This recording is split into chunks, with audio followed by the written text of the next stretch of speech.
Welcome to the viewers of this video. I am Dr. Elavarthi Venu Prasad, Assistant Professor, Giriraj Government College, Nizamabad. In this video, I would like to explain the definitions and introduction of economics. Economics, the word economics is derived from Greek word oikonomikos or nomia. Oiko means house, nomikos means management. So literally translates its meaning is to the task of managing a household. Aristotle described economics as a household management. It is very essential for the students of economics to understand some of the definitions put forward by the various economists from time to time. These definitions are categorized into four groups. These are, as per the classical economist, wealth definition given by Adam Smith and his followers. As per the neoclassical economic point of view, the welfare definition given by Alfred Marshall and his followers, and modern view of definitions. Third one is scarcity definition. This definition was given by Lionel Robbins. And the fourth definition, the growth definition. This definition was given by Paul Samuelson. Now we are going to discuss the details of these definitions. First definition, as per the classical point of view, classical economists' point of view, is the wealth definition. Adam Smith is given this wealth definition. He was the father of a nation. He published a book in 1776, an inquiry into the nature and causes of wealth of nations. He laid foundation in this book for economic thought. Smith defined economics as the study of nature and causes of wealth of nations. Or simply, economics is the science of wealth. And Smith emphasized the production and expansion of wealth as the subject matter of economics. Ricardo shifted the emphasis from production of wealth to the distribution of wealth. J.B. Say, a French classical economist, economics is the science which treats of wealth. According to J.E. Keynes, economics deals with the phenomenon of wealth. Likewise, Walker says economic is that body of knowledge which relates the health. So this wealth definition is supported by JBC, J. Smith, Walker, NASA Senior, J. Keynes, Ricardo, and like etc. of the classical economists. So in the book Wealth of Nations, he he laid the foundation for economic thought. He mainly emphasis on wealth, invisible hand, laissez-faire, and in his book Wealth of Nation, the concept of gross domestic product and it transformed to the importing and exporting business. So these are the main emphasis uh, given by Adam Smith on his book The Wealth of Nations. So he is called a father of economics. So the main characteristics of wealth of definitions are, the salient features are, economics is primarily concerned with the wealth, and the emphasis was given on wealth. It can be said that a key position was assigned to wealth in the study of economics.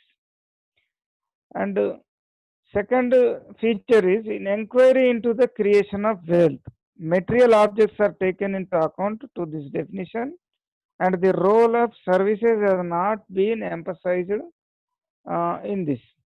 Uh, wealth is interpreted as riches or more money, and the economics are expected to suggest ways and means to increase the wealth of individual and the nation. And in this definition, economics is discuss about the how to create the wealth for the individuals and as well as for the nations. And it emphasizes on a study on the nature of wealth also. As per these definitions, human beings are always guided by the self interest in pursuing their economic activities. When we are going to the find out the meaning of wealth, at that time, in around the industrial revolution, mercantilists were the most powerful class in Western Europe. As per their point of view, wealth means is gold. Since money at that time was in the shape of gold, they consider wealth means gold. Merchants declared the gold as the only wealth. This definition rendered merchant as the only productive class as they created it by trade. This definition armed the interest of newly emerging class of petty industrialists and their hard-working workers. So, for them, Adam Smith, as a spokesman of the emerging class, widened the definition to include all the material goods. Activities which did not result in material goods production were unproductive, as per the Adam Smith's point of view. Activities which could not result in production of material goods are unproductive. So, as per his meaning, all material goods are considered as wealth.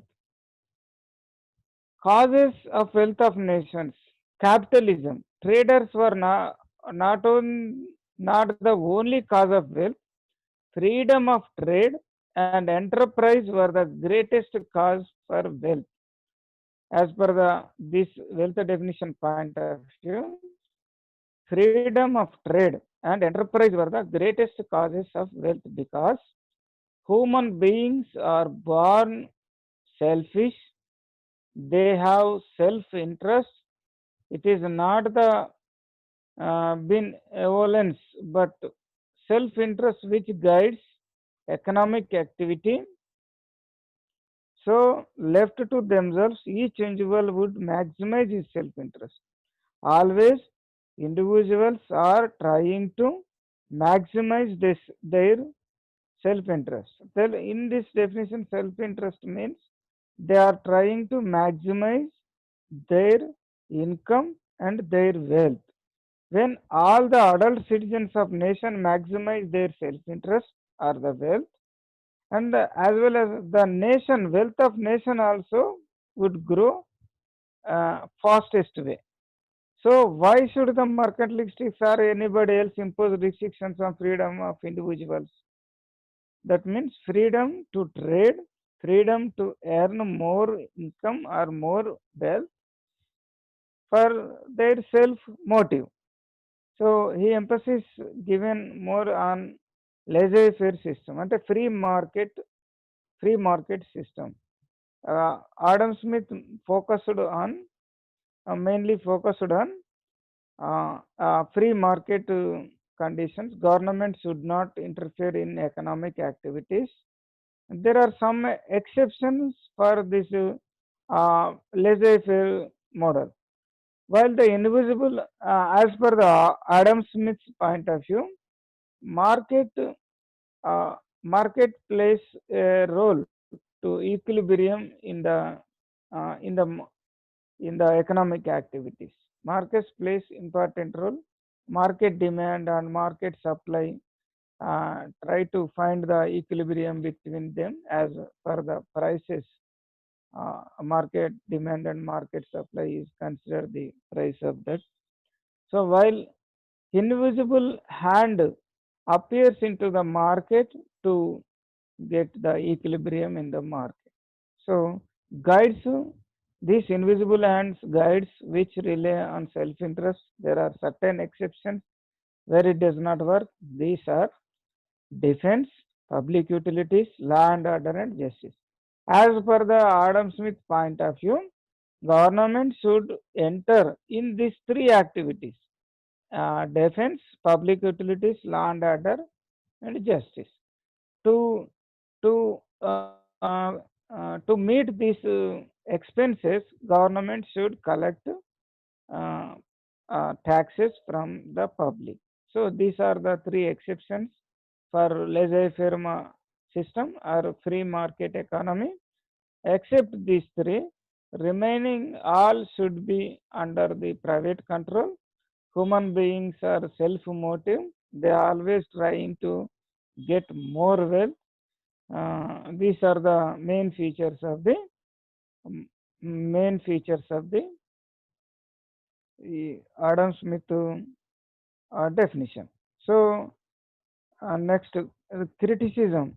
In his book, Walras, in his book, in his book Elements of Pure Economics, a French economist, Walras, criticized the definition of wealth. It is a flawed and unscientific, and it is incomplete. In this definition, uh, Adam Smith and his followers given more on wealth, given more importance to the wealth, and humans are given second preference. Wealth are given first preference. Why human beings are uh, in, earn income or wealth? To income used, wealth are used for their satisfy their needs only. So Carlyle called the wealth definition it the gospel of mammon, and Ruskin Dickens called it the science of pessimism or dismal science. So as a point of view, the neoclassical view, uh, the wealth definition was severely criticized by the Carlyle, Ruskin, and other economists. In view of these criticisms against the definition, alternative definitions for economics were proposed. One of them are the welfare definition. The emphasis on now been shifted from wealth to welfare. This definition was given by the Alfred Marshall. Uh, he lives between 1842 to 1924. In book Principles of Economics, Alfred Marshall written the book Principles of Economics in 1890. So, according to him, economics is the study of ordinary business of life. It examines the part of individual and social action, which is mostly connected with the attainment and the use of material requisites of well-being. He states that economics is no longer concerned with motives, but it is concerned with human activities. It does not study the activities of an economic man, but an ordinary man. Thus, Marshall defined economics as follows. Economics is a study of mankind in the ordinary business of life. It examines that part of individual and social action which is mostly closed with attainment and with the use of material requisites of well-being. Thus, on the one side, they study wealth, and on the other important a part of study of the man. So in this welfare definition, he given more emphasis on man uh, in compared to the wealth. There are other economists, Edwin Cannon, William Beveridge, A.C. Pigou, also they are also supported these welfare definitions. So Marshall definitions emphasis mainly on the uh, some important points. It is the study of material requisites of well-being. It concentrates on the ordinary business of life, and it given more stress on the role of man. As per Marshall's definitions, economic does not regard wealth as the be all and end all of economic activities. Wealth is sought for promoting human welfare only. So, wealth is relegated to a secondary position. Economics is not concerned with what is called economic man. That is, man whose only motive to acquire wealth or income for his own sake, and he is who is not influenced by human considerations in the pursuit of wealth. Rather, economics deals with the ordinary men and women who are swayed by love, affection, and fellow feelings, and not merely motivated by the desire to get maximum monetary advantage.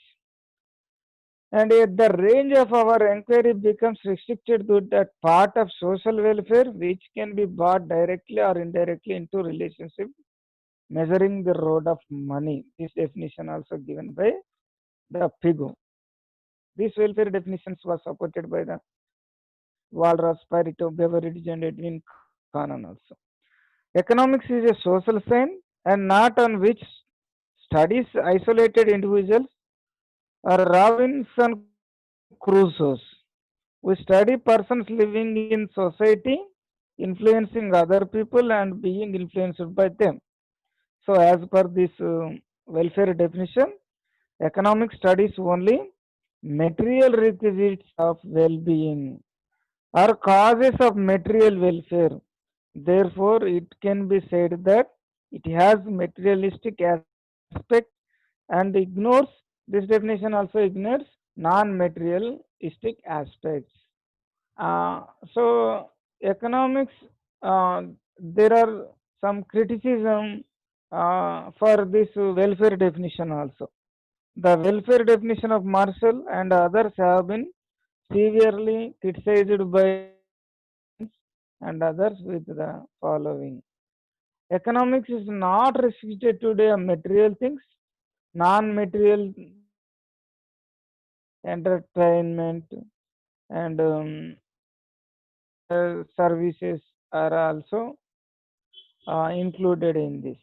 Welfare is subjective. The meaning of the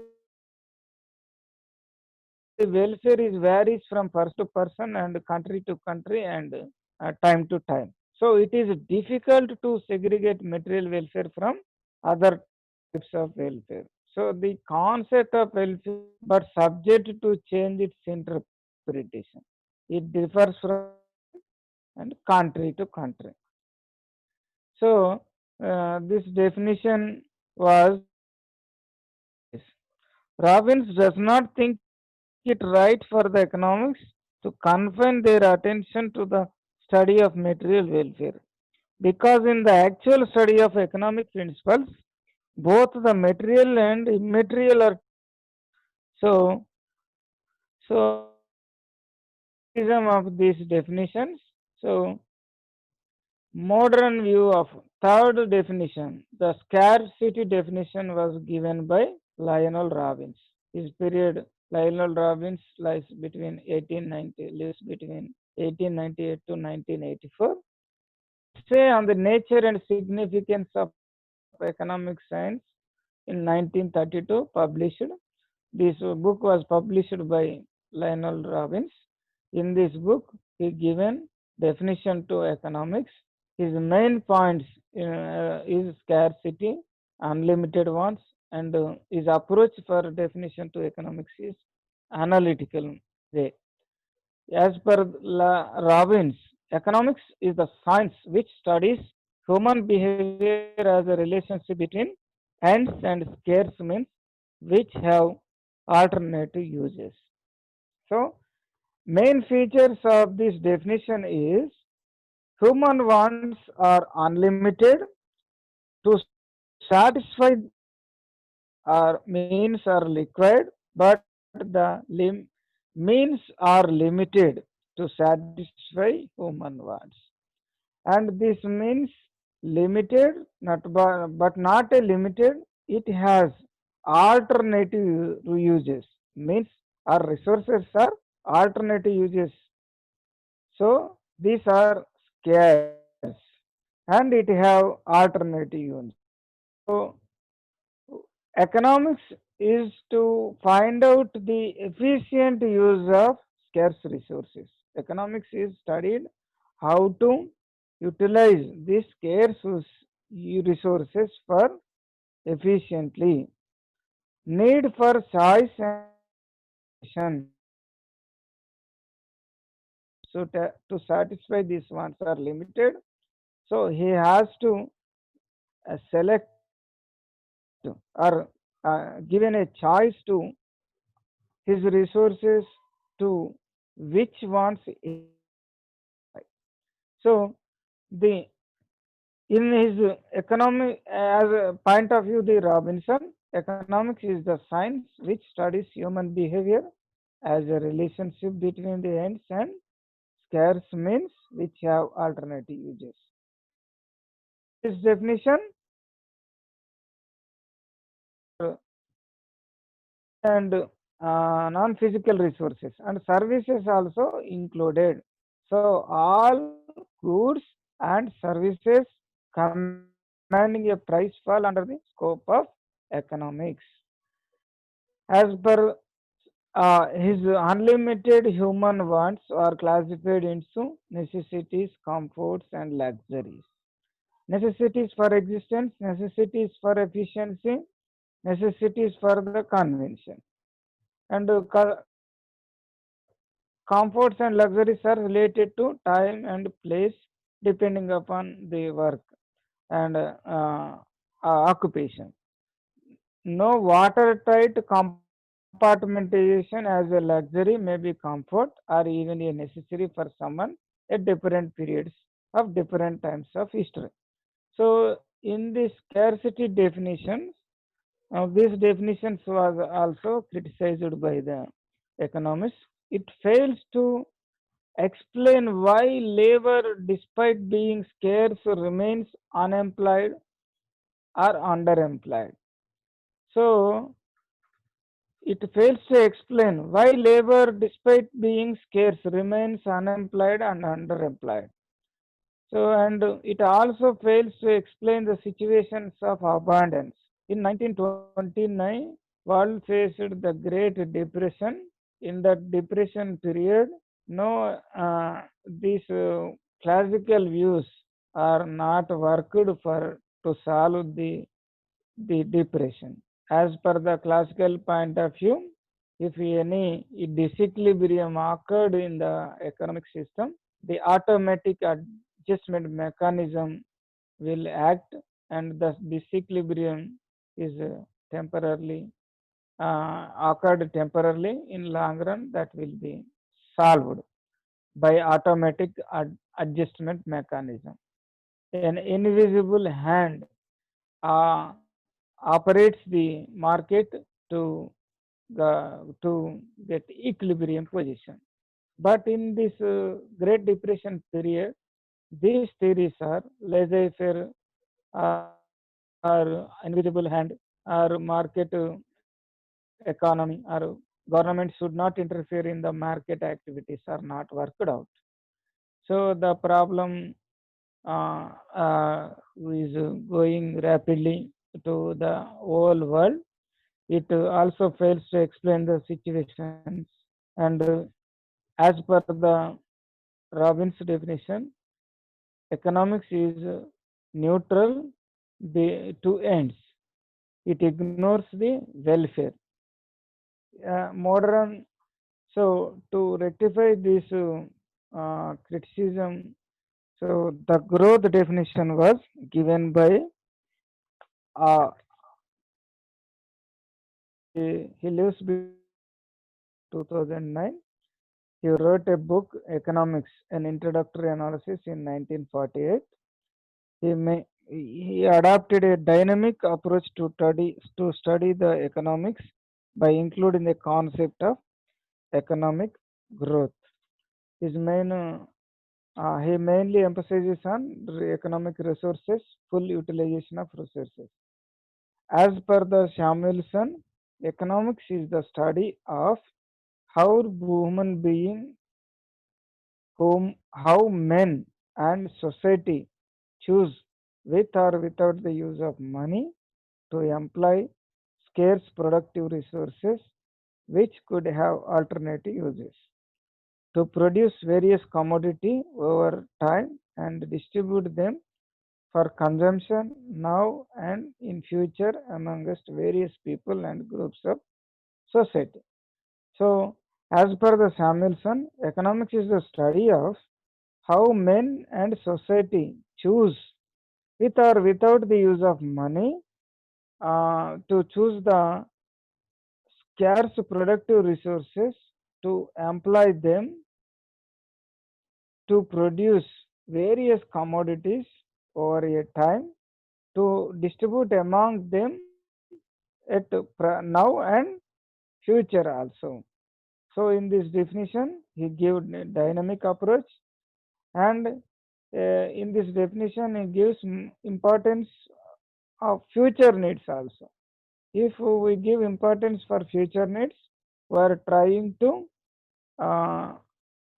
uh, trying to produce more for future purpose also. So growth was included in this definition.